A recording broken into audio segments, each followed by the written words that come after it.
अरे ये कैसी आवाज़ है? अरे सारथी, अरे सारथी पिताजी आए।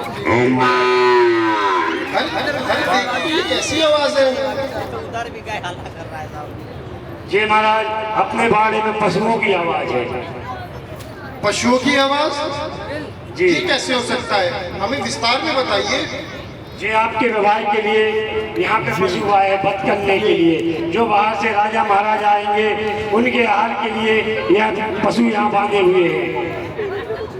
क्या ये जी। कैसे हो सकता है? हमारे विवाह में पशु का वध होगा और उनको परोसा जाएगा? जी महाराज, ऐसा तो आज तक हमारे कभी कलयुग में हुआ ही नहीं है।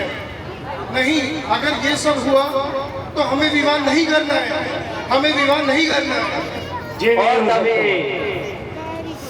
और तभी अचानक से नेमी कुमार उतर गए हैं और सारथी को कह रहे हैं, नेमिनाथ अचानक से रेस से उतर गए तो माता पिता तुरंत आते हैं कि क्या बात हो गई है।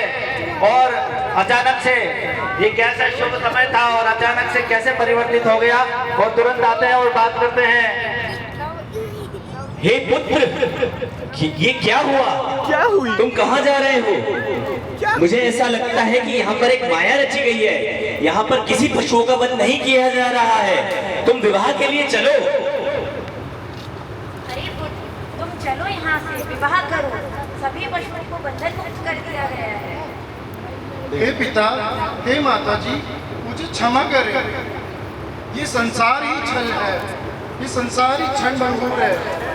यहाँ कुछ भी अस्थायी नहीं है, सब कुछ नष्ट होने वाला है यहाँ पर।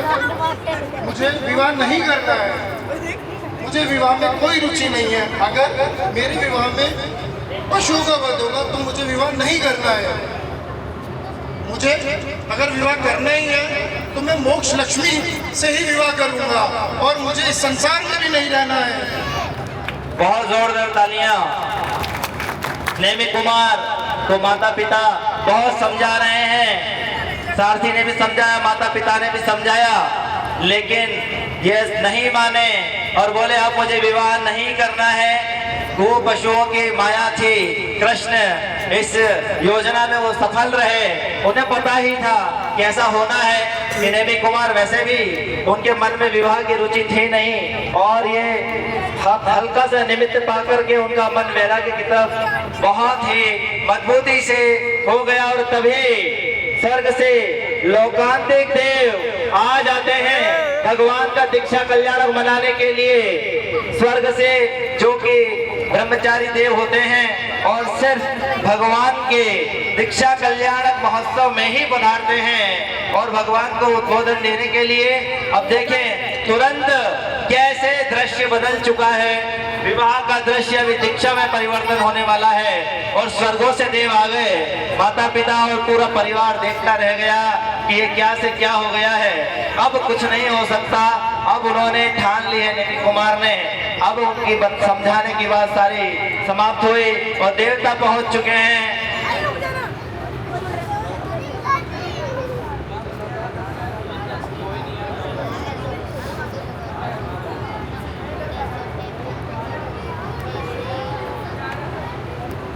नेमी कुमार अब बिल्कुल ध्यान में खड़े हैं। कोई बात का असर किसी पे नहीं हो रहा उनके ऊपर। और स्वर्गों से लोकांतिक देव आ रहे। जोरदार तालियां एक बार लोकांतिक देवों के लिए। ये सिर्फ भगवान के दीक्षा कल्याणक महोत्सव में आते हैं। अष्ट प्रकार के लोकांतिक देव हैं। अब वो कैसे नेमी कुमार को उद्बोधन देंगे, कैसे उनके वैराग्य की अनुमोदना करेंगे, वो भी देखेंगे।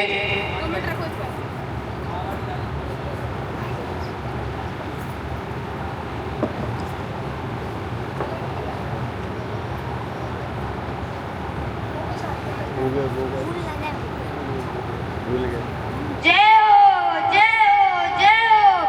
नेमिनाथ तीर्थंकर की जय हो। हे प्रभु, हम सभी लोकांतिक देवों का आपके चरणों में नमन हो, नमन हो, नमन हो। हे प्रभु, आप संसार समुद्र से पार कराने आने वाले संयम को स्वीकार कीजिए और केवल ज्ञान प्राप्त करके जीवों को अमृत समान मोक्ष दीजिए।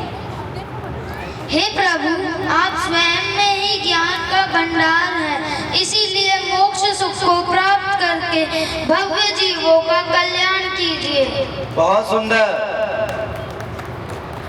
हे भगवान, आप जगत गुरु हो, इसलिए संयम धारण कर जगत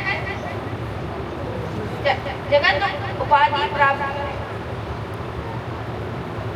हे भगवान, आप स्वयं ज्ञान स्वरूप हैं, हम जैसे अज्ञानी आपको मोक्ष का मार्ग कैसे बता सकते हैं?